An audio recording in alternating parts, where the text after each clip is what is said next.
하나님의 말씀 보십시다. 하나님의 말씀 구약성경 욥기 34장 31절 말씀입니다.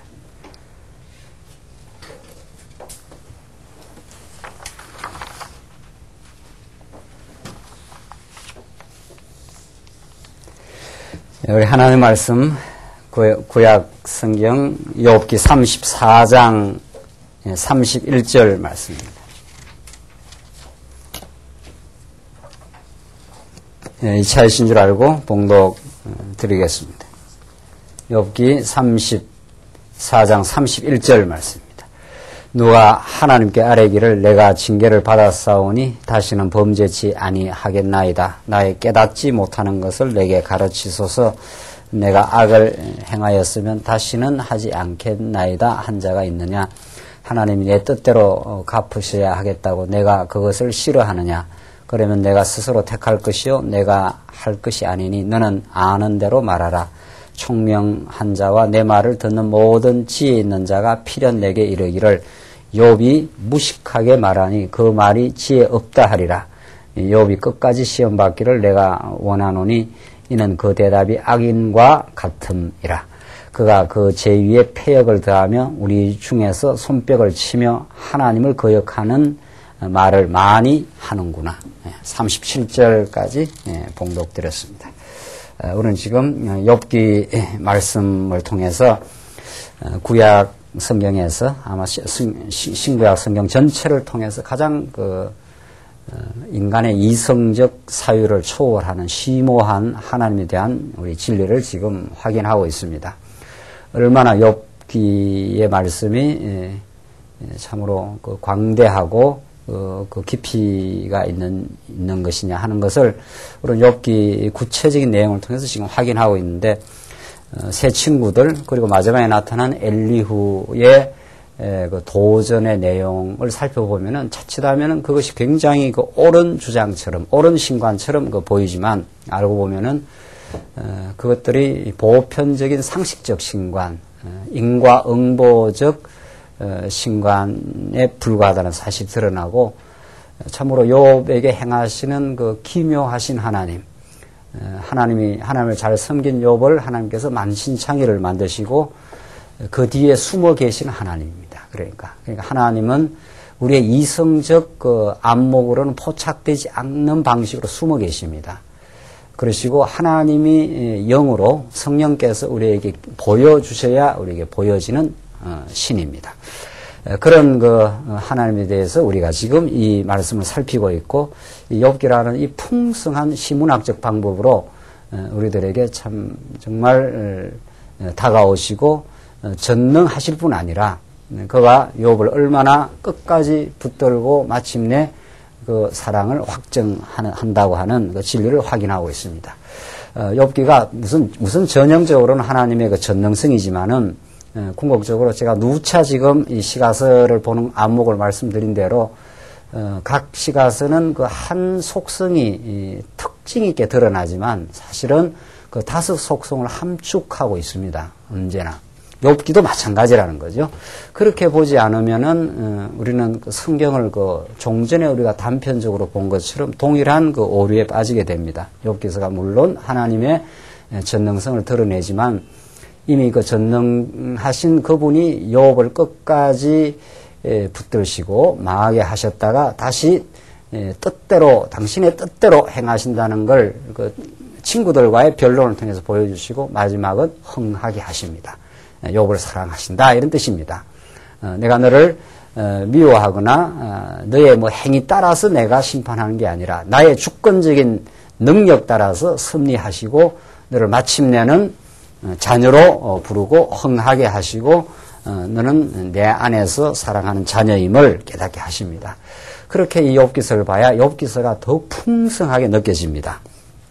그래서 지금 엘리후의 이 도전, 이건 너무도 엘리후와 이미 세 친구들의 도전, 욥은 지금 몰려 있는 상황, 이것은 말할 것도 없이 이 세상의 민중들, 당대 기득권자들, 헤롯 땅, 뭐 이런 그 예수님 당대의 모든 그자들이 예수님 한 분을 십자가로 몰아가는 사건, 그리고 자기들이 의롭고 예수가 틀렸다고 지금 심판하는 사건을 방불하게 하는 사건입니다.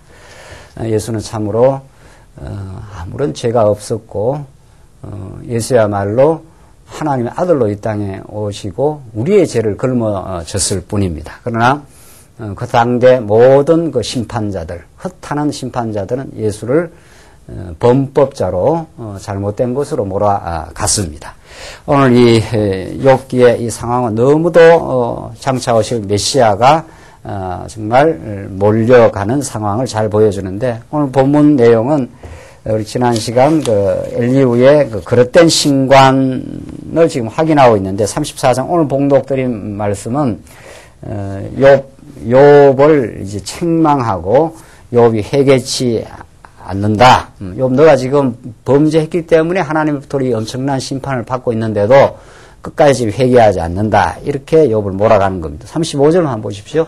욥이 무식하게 말하니 그 말이 지혜 없다 하리라. 욥이 끝까지 시험 받기를 내가 원하는 이는 그 대답이 악인과 뭐라고 했습니까?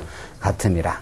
욥이 악하다고 이렇게 보는 겁니다. 그러니까 이 기준을 뭐로 가지냐에 따라서 전혀 달라지는 거죠. 그러니까 이 엘리후의 기준에 의해서는 욥이 틀린 것이고, 욥에게 보여주신 하나님의 계시적 기준으로 보면 엘리후가 틀린 겁니다. 자, 어떤 것이 옳은 거냐?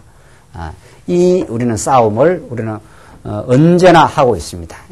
내면 안에서도 하고 교회 안에서도 하고 교회 안팎으로 우리가 하고 있는 거죠. 우리는 과거의 옛사람의 생각을 옳다 이렇게 주장을 합니다.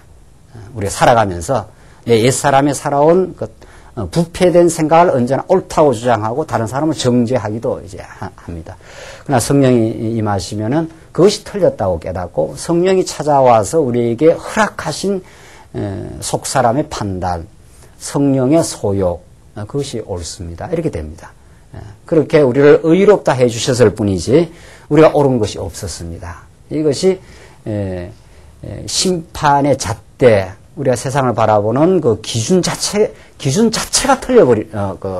바뀌어지는 겁니다. 예수를 믿는다는 것. 그러니까 예수를 믿는다는 것은 전날의 삶을 치장하거나 액세서리로 붙여주거나 이런 것이 아니라는 거죠. 우리가 예수 믿음 했을 때는 예수를 믿어, 예수를 그리스도로 믿어 하나님의 여호와로 알아간다 했을 때는 전날의 가치 판단의 기준을 전복하는 사건, 혁명의 사건입니다. 내가 전에 옳았다고 생각하는 것이 알고 보니까 틀렸습니다. 이렇게 되는 거죠. 내가 옳다고 주장하고 다른 사람을 판단하고 이러쿵저러쿵 말했던 모든 판단 근거가 내 자신의 허탄한 판단이었습니다. 이렇게 되는 겁니다. 이거야말로 얼마나 그 혁명인지 모릅니다. 그러니까 지금 상황이 그렇게 되어 있습니다. 엘리후는 욥을 틀렸다고 그러고 욥은 엘리후를 틀렸다는 것보다도 지금 이렇게 공공한 상태에서 하나님을 의지할 수밖에 없는 욥. 하나님 앞에 그 변백하고 하나님 앞에 호소하고 하나님 앞에 나가서 하나님이 그 평가를 해주기를 바라는 그 몰려 있는 상황의 욥. 그런 욥을 하나님 편들어 주시고 욥을 나중에 정당하다 하시고 그렇게 역사를 합니다. 하나님의 역사는 늘 그렇게 일어납니다. 이 세상 기준으로 봐서 몰릴 대로 몰린 갈릴리 사람들, 예루살렘이라고 하는 그런 하나님의 이름을 이용하여 그 성전을 치장했던 그 당대 기독권자를 하나님은 심판하시고 오히려 변방에서 고통받고 어둠에서 갈 바를 알지 못했던 스불론과 그 납달리 땅에 하나님의 빛은 임하시고 그곳에서 하나님의 역사는 일어나게 됩니다. 언제나 진리의 역사는 이 땅에서 갈 바를 알지 못하고 정말 허우적거리고 자기의 죄의 문제로 통회하고 어찌할 바 모르는 영혼에게 임하시고 또 하나님께서 그렇게 하시는 거죠. 지금 엘리후는 아주 욥을 무식하다, 지혜 없다 이렇게 하면서 그 공박을 하고 들어오는 거죠. 그 30절 보시면 그가 그 제 위에 폐역을 더하며 이게 욥을 지금 정죄하는 겁니다. 그 제2의 폐역을 다하며 우리 중에서 손뼉을 치며 하나님을 거역하는 말을 많이 하는구나. 그러니까